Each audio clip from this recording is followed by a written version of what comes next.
ഓരോ രാജ്യത്തിനും ആ രാജ്യത്തിൻ്റെതായ ഭാഷ ഉണ്ടായിരുന്നു. പക്ഷേ ഒന്നാം ലോക മഹായുദ്ധം കഴിഞ്ഞപ്പോൾ എല്ലാ ഭാഷകളെയും ഇംഗ്ലീഷ് കൊന്നു.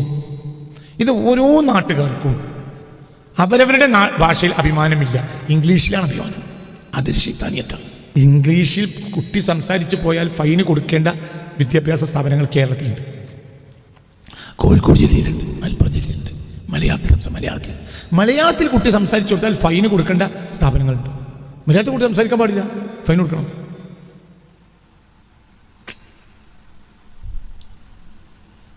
സ്വന്തം മാതൃഭാഷയിൽ ഒരു വിദ്യാഭ്യാസ സ്ഥാപനത്തിൽ സ്വന്തം മാതൃഭാഷയിൽ സംസാരിച്ചാൽ ഈ കുട്ടി ഫൈൻ അടക്കണം, ഇല്ലെങ്കിൽ ക്ലാസ് പുറത്താക്കും. എന്തുകൊണ്ട്? ഈ കുട്ടി കുറ്റം ചെയ്തു. എന്താ കുറ്റം? എന്താണ് കുറ്റം? സ്വന്തം മാതൃഭാഷയിൽ സംസാരിച്ചു പോയി, കുറ്റാണ്. ഓക്കെ, ചൈനീസിൽ സംസാരിച്ചപ്പോൾ ഫൈൻ കൊടുത്തു, ഓക്കെ. ജാപ്പനീസിൽ സംസാരിച്ചു, ഓക്കെ. മലയാളിയായ കുട്ടി ആസാമീസിൽ സംസാരിച്ചു, ഓക്കെ. ഇന്ത്യയിലെ ഭാഷയാണെങ്കിലും ആസാമാണ്.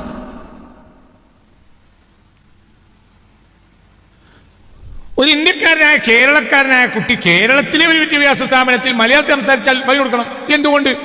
അത് ഉന്നത ഭാഷയുടെ സ്ഥാപനമാണ്. ഏതാണ് ഉന്നത ഭാഷ? ഇംഗ്ലീഷ്. ഇത് ഇംഗ്ലീഷുകാർ ലോകത്തിന് മേൽ വെച്ച ഒരു കരിമ്പടം ഇട്ട് മൂടിയതാണ്. മദീനയിലെ വിജ്ഞാനം കൊട്ടാരം തന്നെയാണ്. അത് ഭൂലോകം കണ്ട ഏറ്റവും വലിയ കൊട്ടാരം. അതല്ലാഹു അഖ്വാമൻ ബിനൂരി ഖവായിഖ. അതൊരു സാധാരണ പ്രകാശമല്ല, വല്ലാത്ത പ്രകാശമാണ്. എന്നിട്ട് അതിനോട് എന്തിനാണ് ഇപ്പം സമന്വയിപ്പിക്കുന്നത്? സമന്വയം എന്ന് പറഞ്ഞാൽ ഒന്നായിട്ട് നമ്മൾ സംയുക്തം ഒറ്റയ്ക്ക് സംയുക്തമാവില്ലല്ലോ, വേറെ ഒന്ന് കൂട്ടണ്ടേ. എന്താണ് ഈ കൂട്ടുന്നത്? കൂട്ടുന്നത് യൂറോപ്യൻ വിദ്യാഭ്യാസം, കോമൺ വിദ്യാഭ്യാസമല്ല. ഈ പറയുന്ന ആളുകൾക്ക് അന്തം അള്ളാഹു കൊടുത്തിട്ടേ ഇല്ല, ഒരു വിവരമില്ല. തലയെ കെട്ടി വിഡിത്തരം വിളിച്ചു പറയും. ഇത് കോമൺ എഡ്യൂക്കേഷൻ അല്ല, ഇത് യൂറോപ്യൻ എഡ്യൂക്കേഷനാണ്. കോമൺ എഡ്യൂക്കേഷനെ 18-19 നൂറ്റാണ്ടുകളിൽ വന്ന എൻലൈറ്റ്മെൻറ്റ്, യൂറോപ്യൻ എൻലൈറ്റ്മെൻറ്റ് എന്തിനു വന്നു? കോളനൈസേഷൻ്റെ കാലഘട്ടത്തിൽ കോളനികളിൽ നിലനിന്നിരുന്ന എത്രയോ മനുഷ്യോപകാരപ്രദമായ കോമൺ വിജ്ഞാനങ്ങളുണ്ടായിരുന്നു. ആ വിജ്ഞാനങ്ങളെ തകർക്കാൻ വേണ്ടി യൂറോപ്പ് കൊണ്ടുവന്നതാണ് എൻലൈറ്റ്മെൻറ്റ് 18-19 നൂറ്റാണ്ടുകളിൽ. അതിൻ്റെ അവസാനമാണ് 20-ാം നൂറ്റാണ്ടിൻ്റെ തുടക്കത്തിൽ വന്ന ഒന്നാം ലോക മഹായുദ്ധവും അതിൻ്റെ പകുതിയിലേക്ക് വരുന്ന രണ്ടാം ലോക മഹായുദ്ധവും. ഇതെന്തിനാണ് വന്നതെന്നാൽ ലോകത്തെ ഒരുപാട് കോമൺ വിജ്ഞാനങ്ങളും വിദ്യാഭ്യാസങ്ങളും സൗകര്യങ്ങളും ഉണ്ടായിരുന്നു, അതിനെ തകർത്തു. ഉദാഹരണം പറയാം, ഇന്ത്യയിൽ വിജ്ഞാനങ്ങൾ ഉണ്ടായിരുന്നു എന്ന് പറയലാണ് ഇന്ന് ശരി. ഉണ്ട് എന്ന് പറയുന്നതിനേക്കാൾ എനിക്കിഷ്ടം ഇന്ത്യയിൽ വിജ്ഞാനം ഉണ്ടായിരുന്നു എന്ന് പറയലാണ്. എന്തുകൊണ്ട്? ഇന്ത്യയുടെ വിജ്ഞാനത്തിൻ്റെ വില പിന്നീട് ഇന്ത്യക്കാർക്ക് പോലും ഇല്ലാതെ. ഇന്ത്യക്കാർ എന്ത് ചെയ്തു? യൂറോപ്യൻ വിദ്യാഭ്യാസമാണ് മികവുറ്റത് എന്ന് മനസ്സിലാക്കി. എന്നിട്ട് ഇന്ത്യൻ വിജ്ഞാനത്തെ, ഇന്ത്യയിൽ നിന്ന ഉന്നതമായ കോമൺ എഡ്യൂക്കേഷനെ ഇന്ത്യക്കാർ തന്നെ തകർത്തു. ഇന്ന് ഇന്ത്യയുടെ ഒരു വിജ്ഞാനവും ഇന്ത്യയിൽ പഠിപ്പിക്കുന്നില്ല. ഇന്ത്യയിലെ ഒരു വിജ്ഞാനം പരീക്ഷയിൽ എഴുതിയാൽ ഉത്തരം കിട്ടുകയുമില്ല, തോറ്റു. യൂറോപ്പിലെ വിദ്യാഭ്യാസം നിങ്ങൾ ശരിക്കും ഞാൻ ഈ പറയുന്ന ഗൗരവം മനസ്സിലാക്കുന്നില്ല. ഒരു ദുരന്തമാണ് ഈ ദുരന്തം എന്ന് പറഞ്ഞാൽ വലിയ ദുരന്തം. ചെറിയ ദുരന്തമല്ല, വലിയ ദുരന്തം.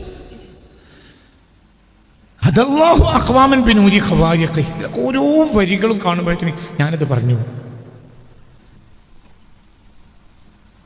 ഉദാഹരണം പറയാം, ഇന്ത്യയിൽ ഏറ്റവും ഉന്നതമായ മനുഷ്യോപകാരപ്രദമായി ആയിരക്കണക്കായ കൊല്ലം നിലനിന്നതാണ് ഇന്ത്യയുടെ ആയുർവേദം. ആയുർവേദം ഇന്ത്യയുടെ. പക്ഷെ ഈ ആയുർവേദത്തിന് ഇന്ന് ഇന്ത്യയിൽ തന്നെ വിലയില്ല. 1. 2, ആയുർവേദം അലോപ്പതിക്ക് വഴിപ്പെട്ടു. ഇന്ന് ഒരു നിലക്ക് പറഞ്ഞാൽ അലോപ്പതിയുടെ കാപട്യത്തിൻ്റെ നടുവിലാണ് ആയുർവേദവും പ്രാക്ടീസ് ചെയ്യുന്നത്. ശുദ്ധമായ ആയുർവേദം നഷ്ടപ്പെട്ടെന്ന് പോലും ചിന്തിക്കണം. ലോകത്തെ ഉന്നതമായ വിജ്ഞാനം ഇന്ത്യ വികസിപ്പിച്ചെടുത്തതാണ്. എന്ത്? ആയുർവേദം. അതൊരു ചെറിയ സംഗതിയല്ല, വലിയതാണ്. പക്ഷെ ശുദ്ധമായ ആയുർവേദം എവിടുന്ന് കിട്ടുമെന്ന കാര്യത്തിൽ സംശയം.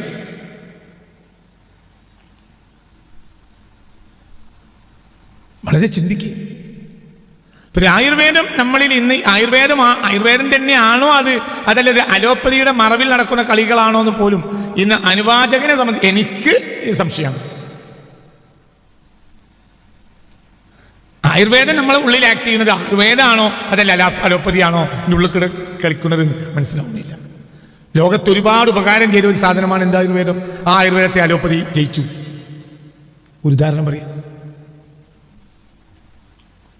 മനുഷ്യനെ സംബന്ധിച്ചിടത്തോളം മനുഷ്യനെ ആശയവിനിമയങ്ങളുടെ, അതാണല്ലോ മനുഷ്യനെ മറ്റു ജീവികളിൽ നിന്ന് വ്യത്യസ്തനാക്കുന്നത്. എന്താണ്? വിനിമയത്തിന് അതിശക്തമായ ചില മാധ്യമങ്ങൾ മനുഷ്യനുണ്ട്. അതവൻ്റെ ഭാഷയാണ്, വിവിധങ്ങളായ ഭാഷകൾ. റഹ്മാനു അല്ലമൽ ഖുർആൻ ഖലഖൽ ഇൻസാന അല്ലമഹുൽ ബയാൻ. മനുഷ്യനെ ഭാഷയെ അല്ലാഹു തആല പഠിപ്പിച്ചു. വിശദീകരണങ്ങൾ, ബയാനുകൾ. ഈ വിശദീകരണത്തിന്റെ ഏറ്റവും അടിസ്ഥാനപരമായ മാധ്യമമാണ് എന്ത്? ഭാഷ. ഓരോ രാജ്യത്തിനും ആ രാജ്യത്തിൻ്റെതായ ഭാഷ ഉണ്ടായിരുന്നു. പക്ഷെ ഒന്നാം ലോക മഹായുദ്ധം കഴിഞ്ഞപ്പോൾ എല്ലാ ഭാഷകളെയും ഇംഗ്ലീഷ് കൊന്നു. ഇത് ഓരോ നാട്ടുകാർക്കും അവരവരുടെ ഭാഷയിൽ അഭിമാനമില്ല, ഇംഗ്ലീഷിലാണ് അഭിമാനം. അതൊരു ശൈത്താനിയത്താണ്. ഈ ഇംഗ്ലീഷിൽ കുട്ടി സംസാരിച്ചു പോയാൽ ഫൈന് കൊടുക്കേണ്ട വിദ്യാഭ്യാസ സ്ഥാപനങ്ങൾ കേരളത്തിലുണ്ട്. കോഴിക്കോട് ജില്ലയിലുണ്ട്, മലപ്പുറം ജില്ലയിലുണ്ട്. മലയാളത്തിൽ കുട്ടി സംസാരിച്ചു കൊടുത്താൽ ഫൈന് കൊടുക്കേണ്ട സ്ഥാപനങ്ങളുണ്ട്. മലയാളത്തിൽ കുട്ടി സംസാരിക്കാൻ പാടില്ല, ഫൈൻ കൊടുക്കണം.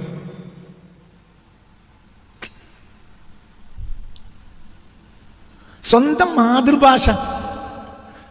മാതൃഭാഷയിൽ ഒരു വിദ്യാഭ്യാസ സ്ഥാപനത്തിൽ സ്വന്തം മാതൃഭാഷയിൽ സംസാരിച്ചാൽ ഈ കുട്ടി ഫൈൻ അടക്കണം, ഇല്ലെങ്കിൽ ക്ലാസ് പുറത്താക്കും. എന്തുകൊണ്ട്?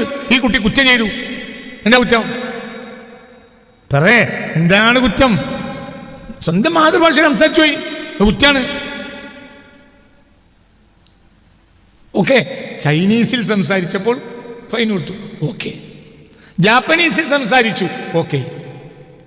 മലയാളിയായ കുട്ടി ആസാമീസിൽ സംസാരിച്ചു, ഓക്കെ. ഇന്ത്യയിലെ ഭാഷയാണെങ്കിലും ആസാമാണ്.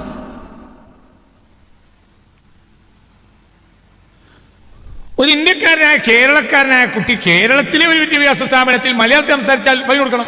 എന്തുകൊണ്ട്? അത് ഉന്നത ഭാഷയുടെ സ്ഥാപനമാണ്. ഏതാണ് ഉന്നത ഭാഷ? ഇംഗ്ലീഷ്.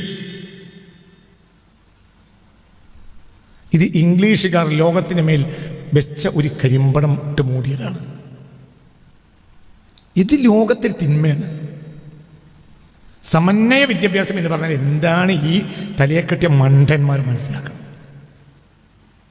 സമന്വയ വിദ്യാഭ്യാസം എന്ന് പറഞ്ഞാൽ കോമൺ എഡ്യൂക്കേഷനുമായി സമന്വയമല്ല, പിന്നെ എന്തുമായി? യൂറോപ്പുമായി സമന്വയമാണ്.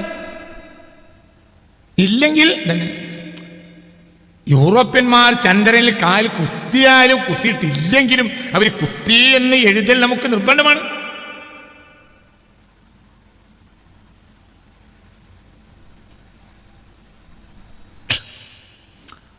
യൂറോപ്പിലെ കാര്യം ചന്ദ്രനിൽ കാൽ കുത്തി എന്ന് പറയുന്ന കാലത്ത് ശാസ്ത്രത്തിന്റെ കയ്യിലുള്ള ടെക്നോളജി ഇതിനേക്കാൾ 1000-ൽ 1 അംശം. ഇപ്പോൾ ഈ മൊബൈലിൽ ഉള്ള ടെക്നോളജിയുടെ 50 വർഷം മുമ്പ് ഈ മൊബൈലിലുള്ള ടെക്നോളജിയുടെ അങ്ങനെയുള്ള ഒരു കാലുകുത്തി 1970-കളിൽ കാലുകുത്തി. ആയിക്കോട്ടെ, കാലുകുത്തിയാലും ചണ്ടി കുത്തിയാലും എനിക്ക് വിരോധമല്ല, മനസ്സിലായില്ല. പക്ഷേ എന്താണ് അവര് ചണ്ടി കുത്തി വീണാലും അവര് കാലുകുത്തി വീണാലും അവര് തലകുത്തി മറിഞ്ഞാലും എനിക്ക് പ്രശ്നമല്ല. പക്ഷെ 50 കൊല്ലം മുമ്പാണ് ഒരു ചന്തി കുത്തി എന്ന് പറയുന്നത്.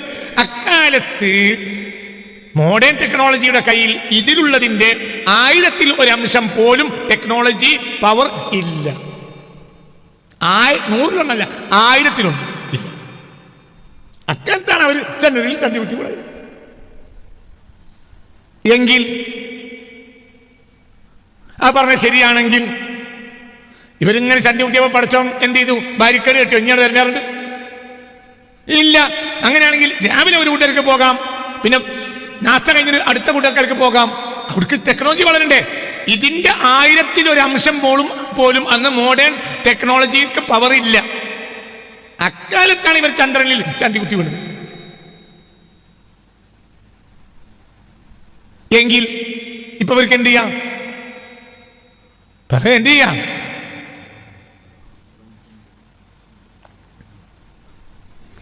മനസ്സിലായി?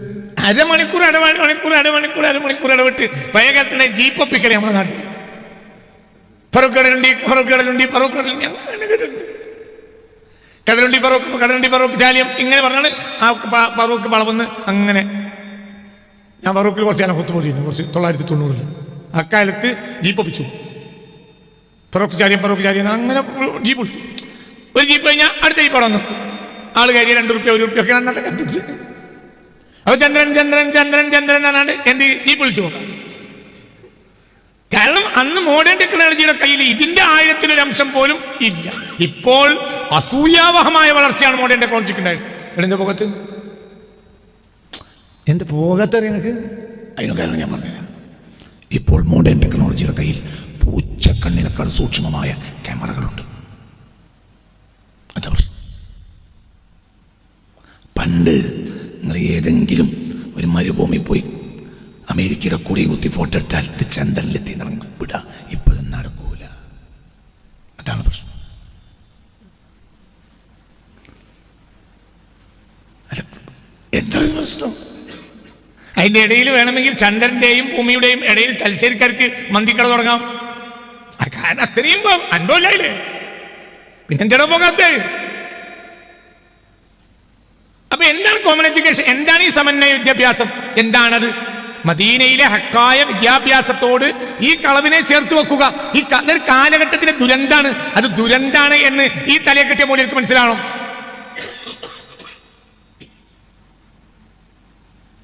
അതുണ്ടാക്കിയ ആളുകൾ നല്ലവരെന്നെ മുഖലിസീങ്ങളാണ്. പക്ഷേ അത് കളവാണ്. അതിൽ പല വിദ്യാഭ്യാസങ്ങളും കളവാണ്, പലതും കളവാണ്.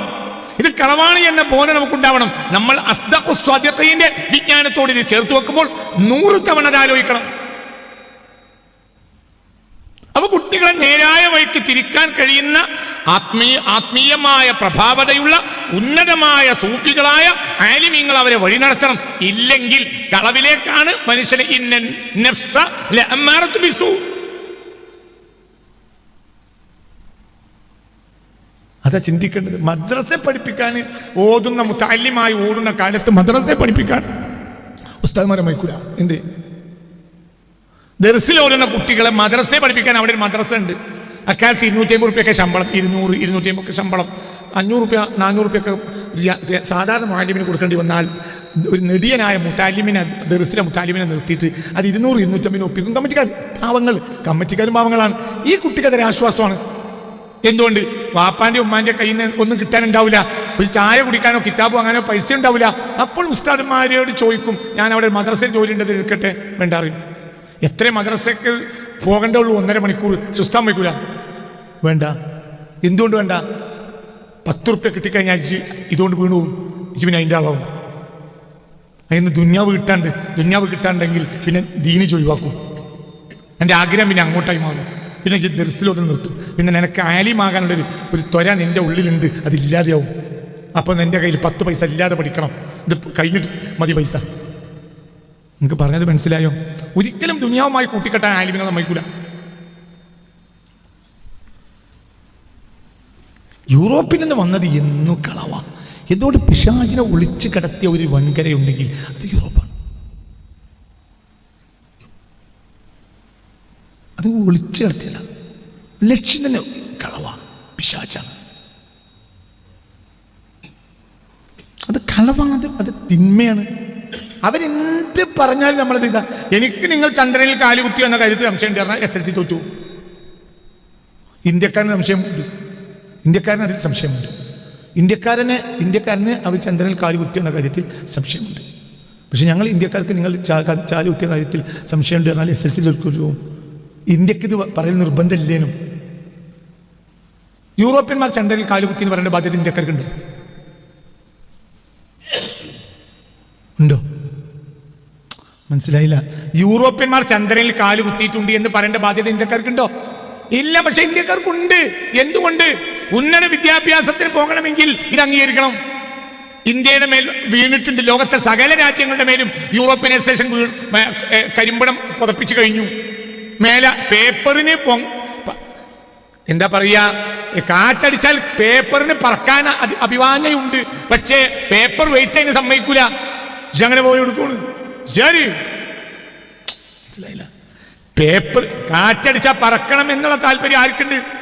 പേപ്പറിനുണ്ട്. പക്ഷെ പേപ്പർ വെച്ച് സമ്മതിക്കൂല. പേപ്പർ വെച്ച് എന്താ പറയാ? ജാരി എടുക്കണ് അല്ല എന്റെ പാച്ചിലെടുക്കാണ്. മനസ്സിലായില്ല? പേപ്പറിന്റെ ജിൻസ് അല്ല പേപ്പർ വെയിറ്റിന്റെ ജിൻസ്, രണ്ട് ജിൻസാണ്. പേപ്പറിനെ പറക്കാൻ ആരും സമ്മതിക്കൂല. പറയടോ പേപ്പർ വെയിറ്റ് സമ്മതിക്കൂല. ഇതന്നെ പ്രശ്നം.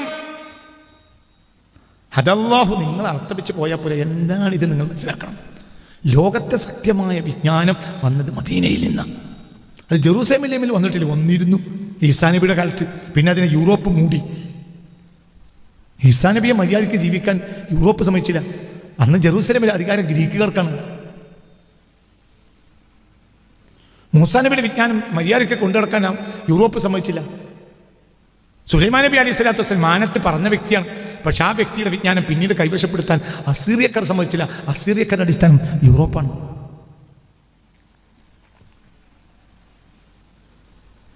ഇബ്രാഹിമി മതങ്ങൾക്ക് മുഴുവനും സംഭവിച്ച അപജയത്തിന്റെ പിന്നിൽ യൂറോപ്പാണ്.